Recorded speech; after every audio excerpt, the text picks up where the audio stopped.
5,000 करोड़ के drugs down पर भारत का शिकंजा। अब बचेगा कौन? दाऊद का खास गिरफ्तार, अंडरवर्ल्ड में मचा हड़कंप।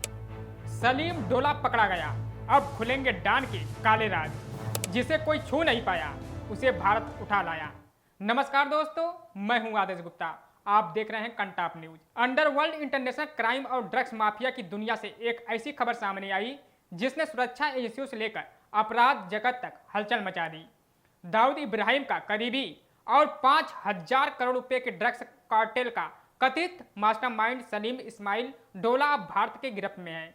तुर्की के इस्तांबुल में गिरफ्तारी के बाद उसे भारत लाया गया, जहां देश की सबसे बड़ी जांच एजेंसियों उससे गहन पूछताछ कर रही हैं। लेकिन यह सिर्फ एक गिरफ्तारी नहीं, बल्कि उस खतरनाक नेटवर्क तक पहुंचने का दरवाजा माना जा रहा है जो सालों में ड्रग्स का हवाला और अंडरवर्ल्ड कनेक्शन के जरिए अपना साम्राज्य चला रहा था। सवाल है, क्या सलीम डोला की गिरफ्तारी से अब दाऊद नेटवर्क को वो राज खुलेंगे जो अब तक फाइलों और खुफिया रिपोर्टों में दबे थे? अंडरवर्ल्ड इंटरनेशनल क्राइम और ड्रग्स नेटवर्क से जुड़ी एक बड़ी सफलता ने भारत के हाथ लगी है। दाऊद इब्राहिम की करीबी और करीब 5,000 करोड़ रुपए के ड्रग्स कार्टेल का कथित मास्टरमाइंड सलीम इस्माइल डोला अब भारत में है। तुर्की के इस्तांबुल से उसको गिरफ्तारी की गई है, उसे अब भारत लाया गया है। और जब देश की सबसे बड़ी जांच एजेंसियों ने उससे गहन पूछताछ की तो यह सिर्फ एक गिरफ्तारी नहीं है, उस नेटवर्क का सबसे बड़ा खुलासा है जो सालों से दुनिया में कई हिस्सों में फैलकर नशीले पदार्थों का कारोबार चला रहा था। सबसे पहले समझते हैं कौन है सलीम डोला। सलीम इस्माइल डोला को दाऊद इब्राहिम के बेहद करीबी सहयोगियों में गिना जाता है। दाऊद का नेटवर्क, जिसे आमतौर पर डी कंपनी कहा जाता है, लंबे समय से भारत समेत कई देशों में संगठित अपराध, तस्करी और ड्रग्स कारोबार से वह जुड़ा रहा। आरोप है कि डोला इस नेटवर्क का एक अहम हिस्सा था। वह खास तौर पे ड्रग्स सप्लाई चेन को संभालता था। बताया जा रहा है कि वह विदेश में रहकर सिंथेटिक ड्रग्स के उत्पादन, सप्लाई, वितरण का बड़ा नेटवर्क चला रहा था।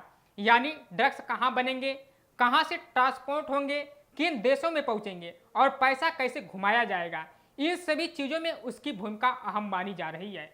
अब बात करते हैं उसकी गिरफ्तारी की।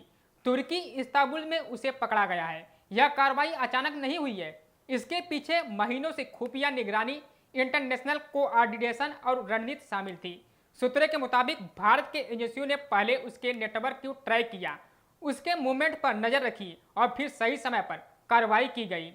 इस पूरे ऑपरेशन में तुर्की और यूएई के अधिकारियों का भी सहयोग रहा है, जिसके बाद डोला की भारत में रिपोर्ट किया गया। अब यह दिखाता है कि अब अंतर्राष्ट्रीय स्तर पर भारत की एजेंसियों का नेटवर्क और सहयोग कितना मजबूत हो रहा है। भारत पहुंचते ही डोला को सुरक्षा एजेंसियों ने अपने कब्जे में ले लिया। अब उससे एक अज्ञात स्थान पर पूछताछ की जा रही है। इस पूछताछ में देश के प्रमुख एजेंसियां हैं, जैसे एनसीबी, सीबीआई, इसके अलावा खुफिया एजेंसियां भी शामिल हैं। अब सवाल यह है कि इस पूछताछ में क्या निकल सकता है। यहाँ से कहानी और बड़ी हो जाती है, क्योंकि डोला सिर्फ एक व्यक्ति नहीं है, बल्कि एक नेटवर्क का हिस्सा है। अगर वह बोलता है तो कई बड़े नाम सामने आ सकते हैं। कौन कौन लोग इस ड्रग्स के नेटवर्क में शामिल हैं, किन देशों में इसका नेटवर्क फैला हुआ है, भारत में इसके पीछे कौन कौन कनेक्शन है और यह पैसा आखिरकार कहाँ कहाँ जाता है, इन सभी सवालों को जवाब इसी पूछताछ से मिल सकते हैं। बताया जा रहा है कि डी कंपनी का यह ड्रग्स नेटवर्क सिंथेटिक ड्रग्स पर आधारित है, जो आज के समय में सबसे खतरनाक और तेजी से फैलने वाला नशा माना जा रहा है। सिंथेटिक ड्रग्स की खास बात यह है कि इनमें बनाना आसान होता है, इन्हें ट्रैक करना मुश्किल होता है और इन्हें भारी मुनाफा में बेचा जाता है।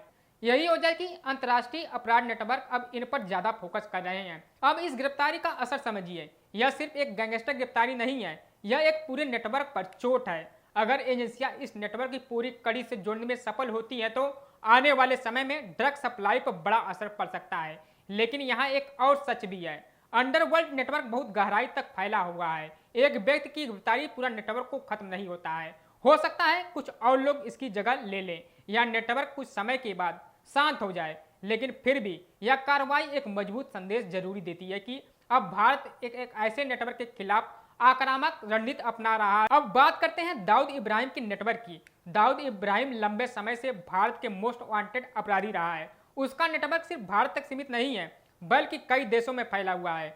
बताया जाता है कि ड्रग्स हवाला, हथियार, तस्करी, सभी इन डी कंपनी का नाम जुड़ता रहा है। ऐसे में उसके करीबी सहयोगी की गिरफ्तारी सीधे सीधे उसके नेटवर्क पर प्रहार मानी जा रही है।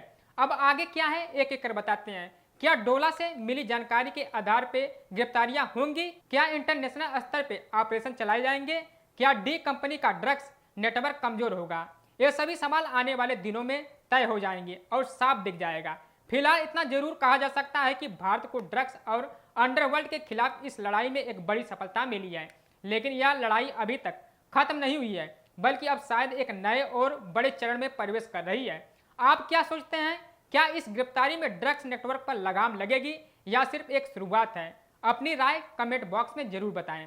ऐसे ही तमाम अपडेट खबरें देखने के लिए हमारे साथ बने रहिएगा। तब तक के लिए जय हिंद दोस्तों।